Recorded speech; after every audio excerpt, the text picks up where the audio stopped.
Okay, Save Me a Seat, chapter 15 and 16. And remember in 13 and 14, Ravi answers a question about, I think, assimilate. And he says what he thinks is the right answer from the dictionary. He says to, it means to incorporate ingredients into your body after digestion, and that is one definition. It's true, but that wasn't the right context. You know how words can mean different things in different ways. So then the teacher embarrassed him again and said, "I'm sorry, that's not right." And then remember, the teacher called on Joe, and Joe didn't want to read, and so then right after that, Miss Frost came in, and Mrs. Beam asked her to take Joe and Ravi, and he's very upset about the whole thing because he has to go there, and he wants to have lunch with Dylan Samreen. Okay, so and then Joe is relieved to not have to read and to go with Mrs. Frost because he loves going there because it's quiet and she helps him. And remember that he saw Dylan steal those mechanical pencils, and but Dylan said out loud that Joe tripped him. So Ravi is not liking Joe right now. Okay. So they're both in with, and also remember, Joe really likes the M&Ms that he gets at Miss Frost's place.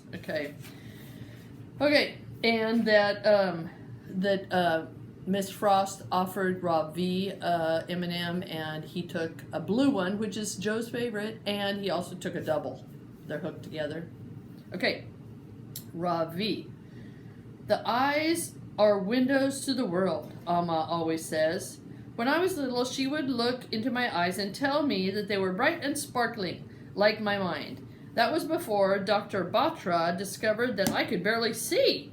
In kindergarten, I had a serious copying problem. I could never copy anything correctly from the board. While reading a book, I had to stick my face so close to the page that my teacher, like that, Ms. Venkat, suspected that I had some serious reading issues.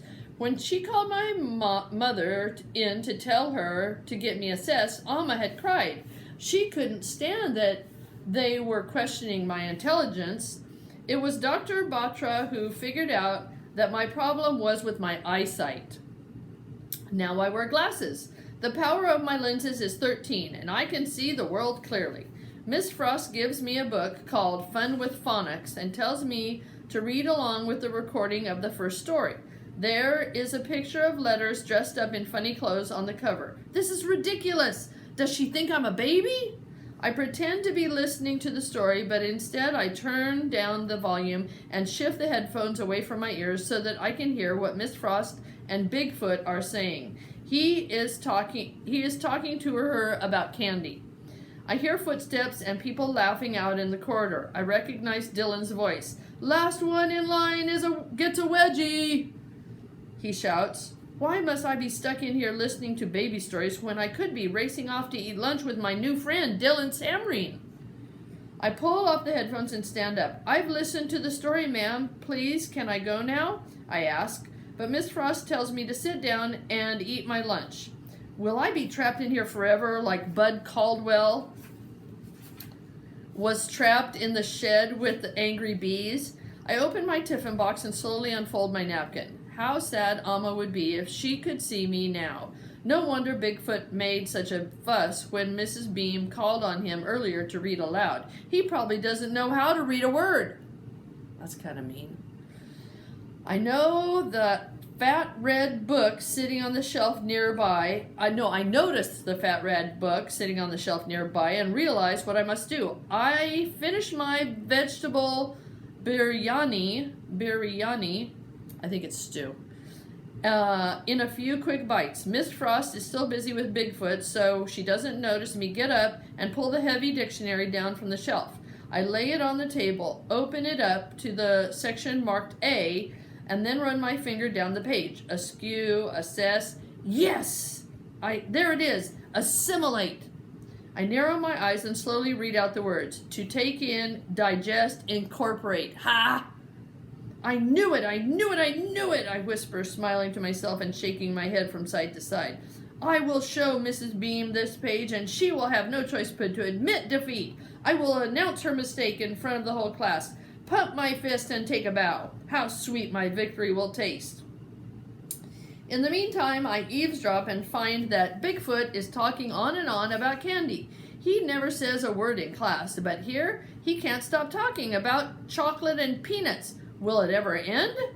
I look at the dictionary one last time, just to be doubly sure, running my finger along under the words, this time very, very slowly. I want to make sure I have not missed anything. Take in, digest, incorporate. I bend my head closer. There is something else. To integrate, to fit in. My finger freezes. Can my eyes be fooling me? No, thanks to Dr. Batra, I can see perfectly well. I read it again. To integrate, to fit in.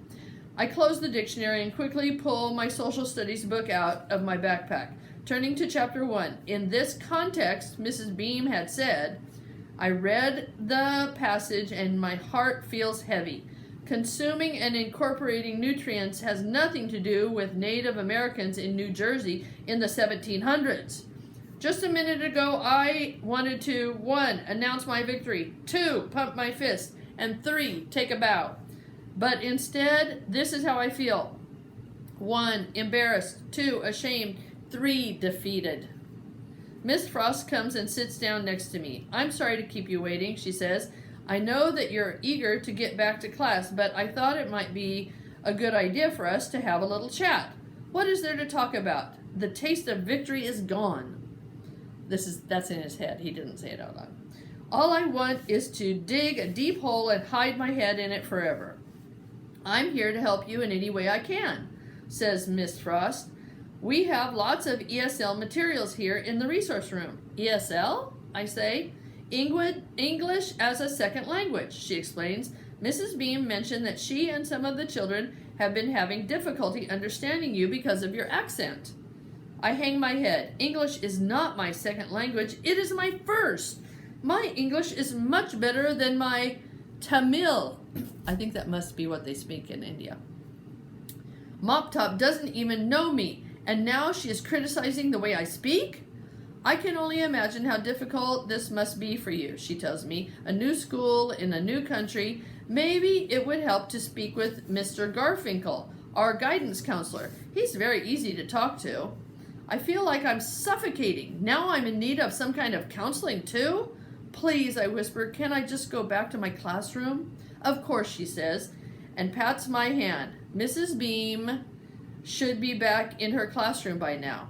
I'm sure she won't mind if you sit quietly and read until the others come back from lunch. I nod my head, grateful that my torture is finally coming to an end. Then I quickly stuff my tiffin box and social studies book back in my backpack before Miss Frost can change her mind about letting me go. Bigfoot is looking at a magazine and doesn't even look up as I walk past. Would you like an M&M for the road? Miss Frost asks me, holding out a big bowl full of colored candies. Amma doesn't like me to eat sweets, but I don't want to be rude, so I take a candy, a blue one, and put it in my pocket as I prepare myself for the long walk back. Miss Frost and I walk down the corridor together. When we reach room 506, she turns to me. How about we meet again next week, she says, once you've had a bit more time to settle in. I reach to open the door, but Miss Frost puts her hand on my shoulder. Before you go, can I tell you something? I think you've assumed something about Joe that isn't true. You and he could easily be friends. I shake my head no. Why would I be his friend after what he did to me? This morning in class, he tripped me on purpose with his foot and nearly broke my glasses, I say. That doesn't sound like the Joe I know, says Miss Frost. Dylan saw him do it, I tell her. He told me.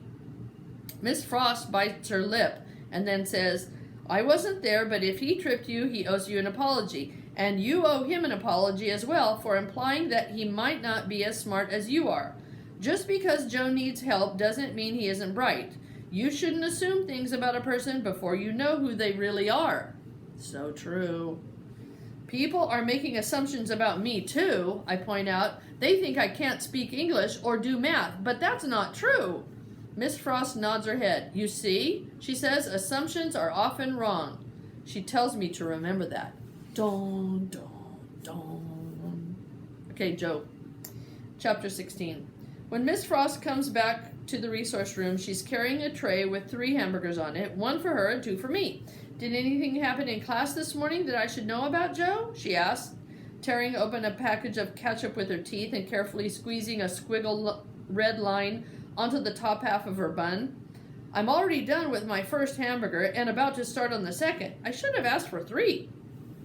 I spazzed out a little when Mrs. Beam asked me to read. I say, did you tell her about my APD? Miss Frost nods. I reach for a carton of chocolate milk and try to open the spout, but the paper keeps ripping. Miss Frost takes it from me and uses her fingernail to pull open the milk. Then she hands it back. I was wondering if anything happened with Ravi in class this morning, she says. Oh, it's Ravi, I say. And Dylan tripped him right after he did some crazy-looking math problem on the board. Is that what you mean? He seems to think that you were the one who tripped him. I shake my head. I guess maybe he's not as smart as he thinks he is, I say. Ooh. After school gets out, my mom is sitting in the car waiting for me. We go through the same routine as the day before. She tries to convince me to let her give me a ride home, and I tell her I'd rather walk. I walk to school in the morning, too. I don't get mad that often, but when I do, I always stay mad for a while. I have a couple of bucks in my pocket, so I stop at the mini mart on the corner to buy a snack. I had been planning to get a bagel and cream cheese, but instead I decide to buy a king-size bag of peanut M&Ms. Ever since I saw Ravi take that double blue one out of the bowl, it's been bugging me that I didn't find it first. I pay for the M&Ms and rip open the pack. Out of 22, there are 5 blues and no doubles. I eat them slowly, sucking off the layers, trying to make them last the whole way home. When I finally walk in the door, Mimi comes running. She rolls over on her back, and I give her a good belly scratch. Mom's out in the kitchen, and from the smell of things, I'm pretty sure she's making pork roast and scalloped potatoes. It's going to be hard to stay mad at her if she keeps this up. Joey, Mom calls. Is that you? Yeah, I call back. She comes out of the kitchen, drying her hands on a dish towel. Hungry? She asks. My head tells me to go upstairs, but my stomach tells me where there's pork roast and scalloped potatoes, there might be apple crisp, too. I'm starving, I say.